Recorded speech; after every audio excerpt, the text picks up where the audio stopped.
Modern economics हमें growth के एक सिंपल नैरेटिव देता है। मतलब ज़्यादा बनाइए, ठीक है? ज़्यादा तेज़ी से विकास करना है, ठीक है? नए प्रोजेक्ट को लॉन्च करना है, नए नंबर्स हमारे सामने आने चाहिए। अब जीडीपी ग्रोथ को सक्सेस माना जाता है। न्यू हाईवे, नए स्टार्टअप, नए स्कीम, नए इंस्टीट्यूशन बनते हैं, ये सब डेवलप सिंबल्स बन चुके हैं। लेकिन इकोनॉमिक्स का एक ऐसा कॉन्सेप्ट है जो हर सक्सेसफुल इकोनॉमी के फाउंडेशन में होता है, पर ऑलमोस्ट हर पॉलिसी डिस्कशन में इग्नोर किया जाता है। इस कॉन्सेप्ट का नाम है the economics of maintenance.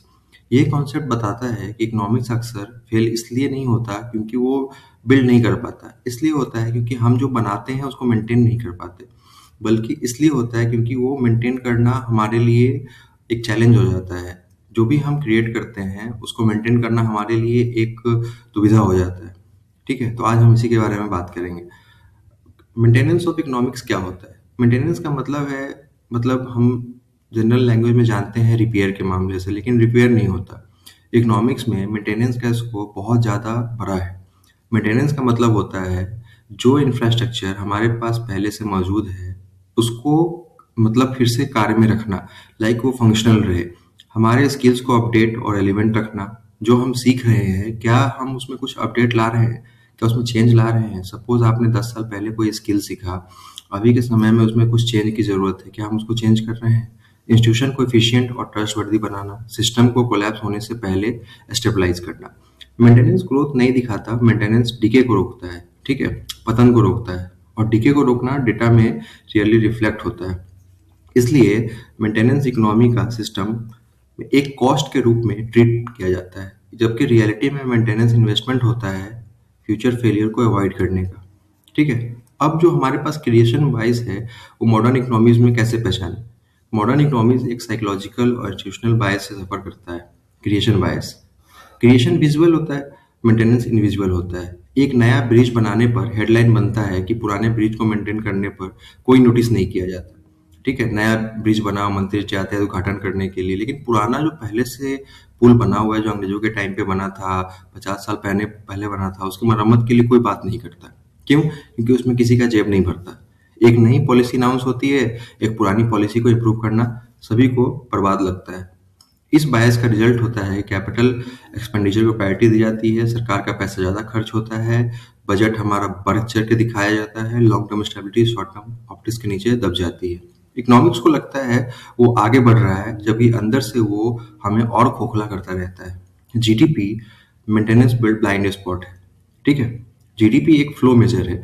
GDP से हम ये नहीं बोल सकते कि हमारा देश तरक्की कर ही रहा है। वो ये मेजर करता है कि एक साल में कितना नया आउटपुट जनरेट हुआ, पिछले साल की तुलना में इस बार कितना पैदावार बढ़ा। ठीक है, पिछले साल अगर हम 10 यूनिट बना रहे थे तो इस साल हम कितना यूनिट ज़्यादा बना रहे हैं। तो ये हमारे देश के डेवलपमेंट को नहीं बताता, क्योंकि 10 यूनिट पिछले साल बना रहे थे, इस साल 15 यूनिट बना रहे हैं। हो सकता है कि 15 यूनिट कोई और खरीद रहा हो, बाहर का आदमी खरीद रहा हो।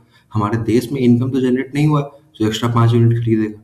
ठीक है, जीडीपी मेजर नहीं करता कितनी चीज़ें कोलैप्स होने से बच रही हैं, कितनी चीज़ें बेकार हो गया है, कितना सिस्टम साइलेंटली फंक्शन रूल में है। ठीक है, अगर एक रोड मेंटेन की जाती है और कोलैप्स नहीं होती तो जीडीपी में कोई ड्रामेटिक स्पाइक नहीं दिखता। एक सड़क बनाते हैं हम, उसको मेंटेनेंस पे खर्चा करें अगर, तो सरकार का बहुत सारा पैसा बचेगा। अगर रोड मतलब गिर जाता है या फिर दोबारा बनाया जाता है तो जीडीपी इंक्रीज होता है। इसका कोई रेलिवेंट पॉइंट ही नहीं है कि हमने अगर 16,000 किलोमीटर सड़क बना दिया तो इससे हमारे देश की तरक्की में, ठीक है, यातायात अच्छा होता है, पर हमारे देश में पैसा का सोर्स तो नहीं जनरेट हो रहा है। ठीक है, इसका मतलब है कि इकोनॉमिक अकाउंटिंग सिस्टम डिस्ट्रक्शन के बाद रिकंस्ट्रक्शन रिवार्ड करते हैं, लेकिन डिस्ट्रक्शन को प्रिवेंट करने को रिवार्ड नहीं कहते। ये मेंटेनेंस के अगेंस्ट एक स्ट्रक्चरल डिस्क्रिमिनेशन है, ठीक है, पक्षपात है। मतलब इंफ्रास्ट्रक्चर हम जल्दी जल्दी बनाते हैं, ठीक है, मेंटेन करना भूल जाते हैं। रोड बन जाता है, ब्रिज इनोग्रेट हो जाता है, रेल नेटवर्क एक्सपेंड हो जाता है, लेकिन मेंटेनेंस के लिए कोई फंड ही नहीं आता। कभी कोई फंड के लिए बात ही नहीं करता कि हमें किस चीज़ों को मेंटेन करना है। बड़े बड़े बिल्डिंग्स है, देख लो अभी नालंदा यूनिवर्सिटी के बारे में, इतना बड़ा हमारा साम्राज्य था, बट अब जाके उसमें थोड़ा बहुत खर्च किया गया है। सबसे पहले कट होता है, सबसे कम पॉलिटिकल वैल्यू रखते हैं। रिजल्ट क्या होता है?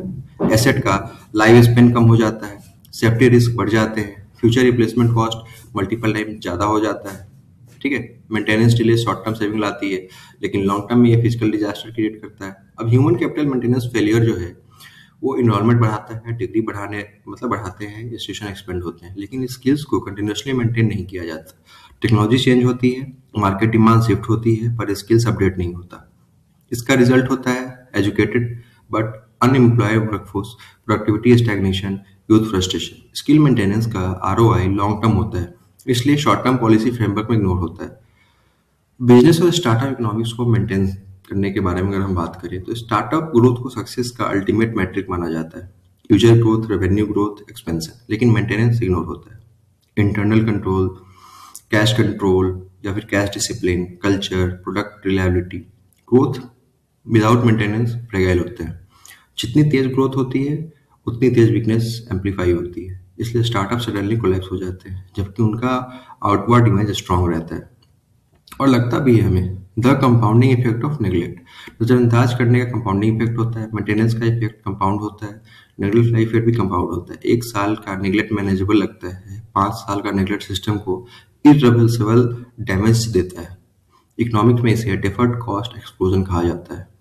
ओके, स्मॉल लिकनिंग मेंटेनेंस कॉस्ट को अवॉइड करना फ्यूचर में एक मैसिव कैपिटल शॉक को इनवाइट करता है। ये शॉक गवर्नमेंट बजट्स को डी स्टेबलाइज करता है, बिजनेसेस को बैंकरप्ट करता है, इंस्टीट्यूशन को कोलैप्स करता है। फेलियर सडन लगता है लेकिन वो ईयर्स की नेगलेक्ट का रिजल्ट होता है। ठीक है, तो maintenance is not anti growth. एक कॉमन मिसकॉन्सेप्शन ये है कि अगर हम मेंटेनेंस पर फोकस करना चाहेंगे तो ग्रोथ को स्लो करता है। रियलिटी इसका अपोजिट है। एसेट लाइफ बढ़ाता है, प्रोडक्टिविटी स्टेबल रखता है, रिस्क को रिड्यूस करता है, गवर्नमेंट को स्टेबल बनाता है।